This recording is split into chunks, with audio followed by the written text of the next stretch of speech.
Hey, good morning YouTube. This is Mark Morris, the Frustrated Farmer. So I'm standing here in my backyard listening to the morning commute, and I thought I would make a video kind of surrounding my black walnut. So I've got a beautiful, beautiful old black walnut.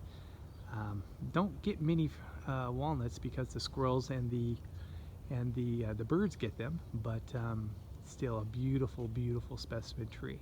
Now, for those of you that know anything about walnuts, and that's a black walnut, and then I've got a beautiful English walnut over there.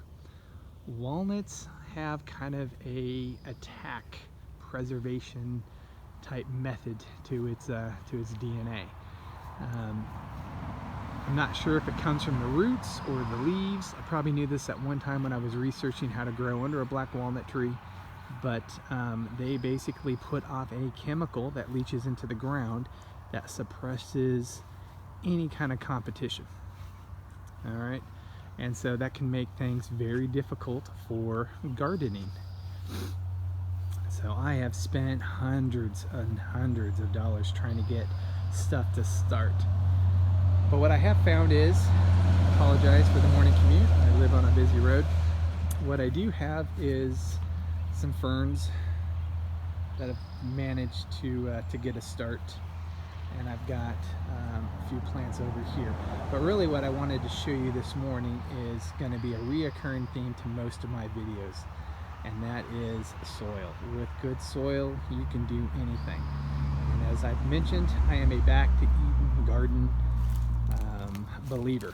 And so what I have here is years and years worth of leaves. And so somebody may say, well, Mike, you've got a good 2 inches of leaves. It's June. I mean, aren't you going to kill the ground? Aren't you going to hurt this tree? And the answer is absolutely not. So I don't take these leaves and put them in my compost pile because, one, I don't want the black walnut leaves to be in here.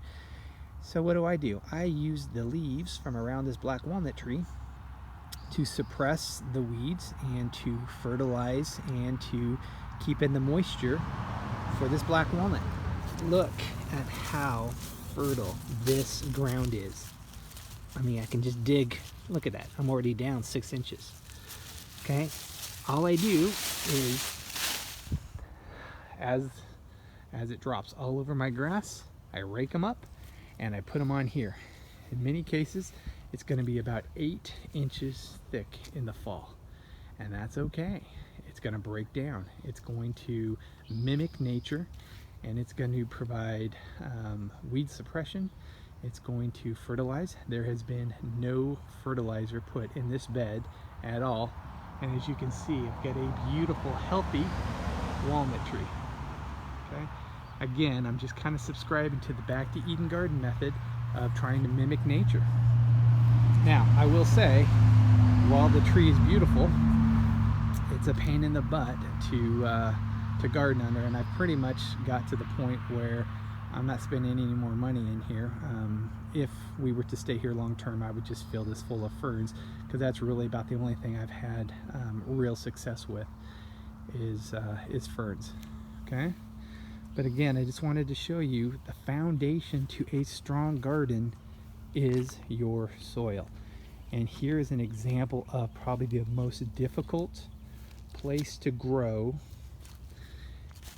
in anyone's garden, and that is under a black walnut tree. Okay, you can see the walnut castings that have come down, all of it. It just continually goes back into nurture. I've used the same method over here under my English walnut. Now, the English walnut's a little bit different. I've got beautiful hydrangeas. Growing. I've got some lily trees, or lilac trees, excuse me, growing. That's actually from my great-great-grandmother's yard. I transplanted that. It's doing healthy. It doesn't get as much sun as it should, so it's never bloomed yet, but it'll eventually get there. Got more hydrangeas. Got some bleeding hearts. Got some yew trees in the background. Rhododendrons. So this tree itself is not as toxic as the black walnut. It does have its own chemicals, but it is not as deadly as the black walnut trees.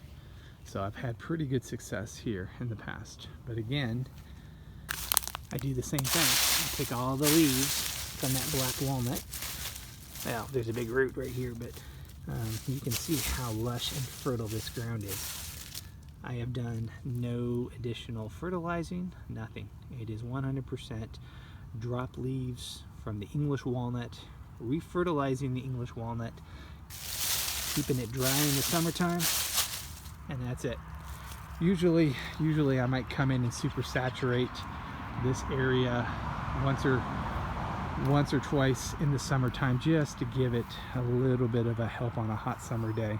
But other than that, I just let nature take its course. I treat it as its own little forest, and if you can see it, it is doing amazing.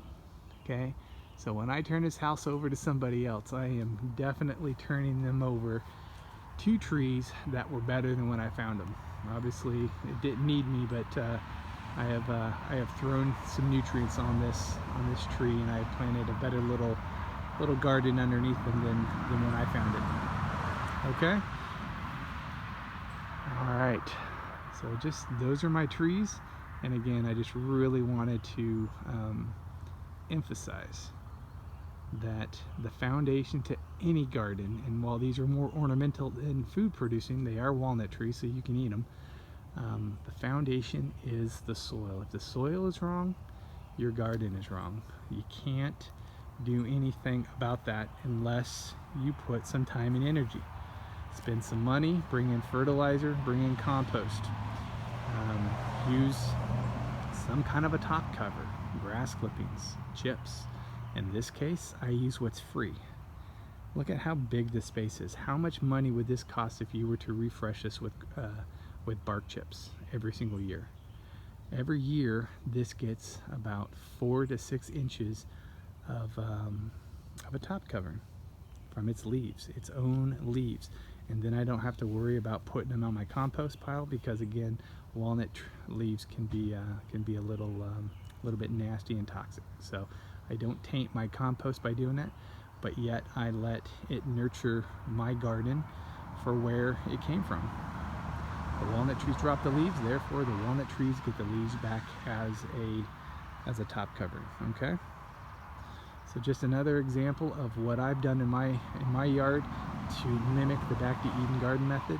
I rarely have to weed this. I probably weed it twice a year, and I haven't weeded it this year.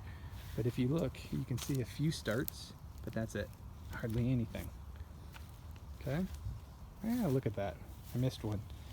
But I haven't done anything yet because it's suppressed by this top cover. And then when I do come in and weed, it takes only minutes. Okay?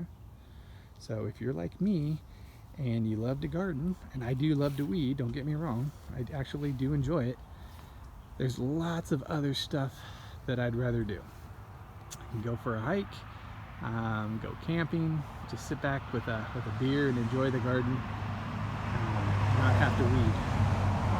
And with a strong foundation of a top cover, not only is it going to amend your soil, keep it healthy, but it's going to save you so much time. I used to spend hours and hours on my hands and knees in this place pulling weeds until I started doing this. Those first 2 years were terrible. And I travel a lot, so when I'd come back after 2 or 3 weeks, it would be completely hand weeded. I'd come back and it was full of weeds. All right.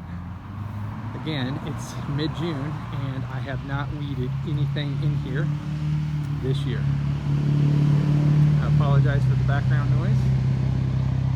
Okay. So, all right, YouTubers, keep spreading that compost, keep putting those bark chips, those leaves, and the grass clippings on your garden. I promise you, it works, but you have to be patient. Use nature. Nature will fertilize itself. Take care, and this is Mike Morris, the Frustrated Farmer. Take care. Bye.